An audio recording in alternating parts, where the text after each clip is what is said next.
In Fahrenheit 451, books vanish before anyone has an opportunity to read them. Delay your marketing, and your book may suffer the same fate, fading into obscurity before those who need it ever have a chance to read it.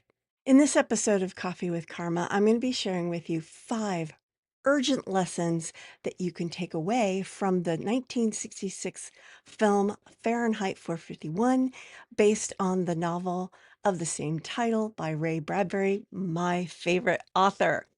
I'm going to be sharing with you how waiting to market your book costs you traction, sales, visibility. Act now and keep your book alive in the minds and hands of your ideal readers. Hi, my name is Carma Spence, and I help visionary leaders, big thinkers, and seasoned experts grow their business using the leveraging power of books. I help them write it, publish it, and market it.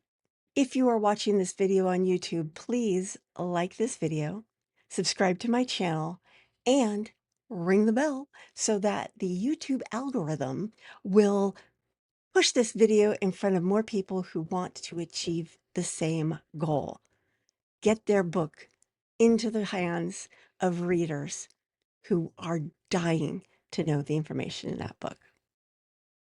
So let's get to warning number 1. Don't let your book burn before it's read. In Fahrenheit 451, books were destroyed before anyone could benefit from them. Waiting to market your book can have the same effect. It disappears before readers even know it exists. So you need to start early to help that not happen. That's why in my book, Serve Up Your Book, I talk about the 5 phases of book marketing. And the first phase is like, once you have the idea and you start writing, you need to be marketing that book. You need to be marketing that book because you want people to start anticipating the book, getting excited about the book, feel like they are a part of the book's creation. So they have a vested interest in the book. The earlier you start that marketing and start growing your list, not just getting people excited, but getting them onto your list, the more books you'll sell at launch. So don't let your book be burned before it ever gets off the ground. Number 2, protect your book from the forgetting machine. Crazy idea, huh? Just as Montag fights to preserve knowledge, you need to guard your book's place in readers' minds.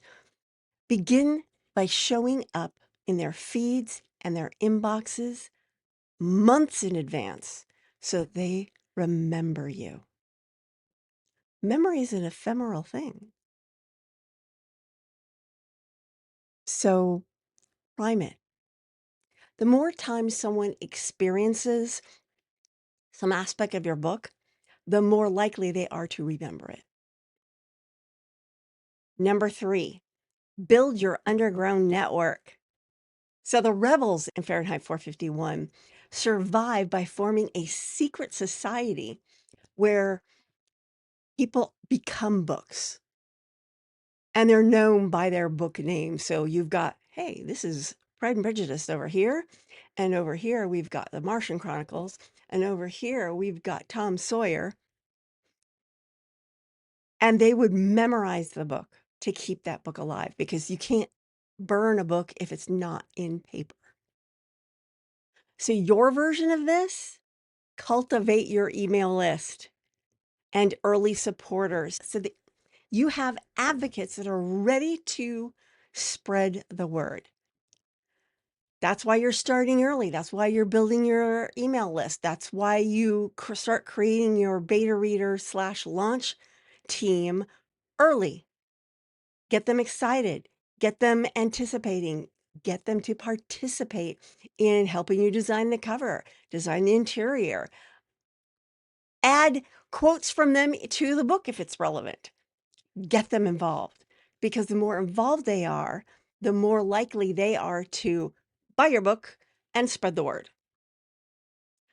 Now, one of the more important assets in your marketing is a compelling bio that explains how you were where your ideal clients once were, how you went through a transformation that they can go through too, with your help, of course, and where you are now.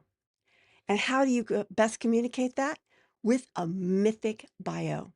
At the end of this month, August 30th, I'm going to be leading up to 15 people through the process of creating this mythic bio. In fact, last night I was fine-tuning the prompts that we are going to use to transform your raw story into this amazing mythic bio, and I'm so excited. It's even better than when I did it on myself, so I'm probably going to be doing it with you on the workshop. It is amazing. I've got a prompt that helps transform your raw story into the hero's journey. And then I have another prompt that layers in your particular marketing archetype. And then I have another prompt that helps put sensory feelings in it. Plus, I'm going to be teaching you how to do that manually, because I don't trust AI to do that 100%, right? And you just want your details to be juicy. You want people to experience your bio, not just read it. And this workshop will help you create such a bio. So if you are interested in creating such a bio, go to carmaspence.com/mythic bio today and join us. I'm so excited. So excited. All right, back to number 4. Archive your marketing wins. So Montag would memorize books to save them, as did all the other people in the community. You should document what works so that you can repeat it. Track which posts work, which emails, which subject lines, or events that have best response. When something works well, document it. In fact, I highly recommend documenting it regardless, because sometimes you won't see the swell until 3 months later if you're basing it on book sales. I remember at one point, I have no idea what I did because I wasn't doing this, but suddenly I got a burst of book sales in a month, and I'm like, what did I do? And I couldn't piece it together because I wasn't documenting as I went. I do that now.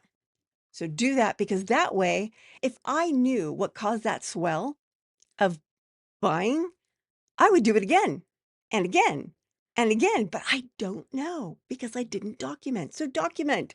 Don't do what I did. It's frustrating. And number 5, choose action over comfort. Montag risks everything to protect the stories. You only have to risk some time and consistency. Push past hesitation and start today, because each day lost is traction you won't get back. So there you go.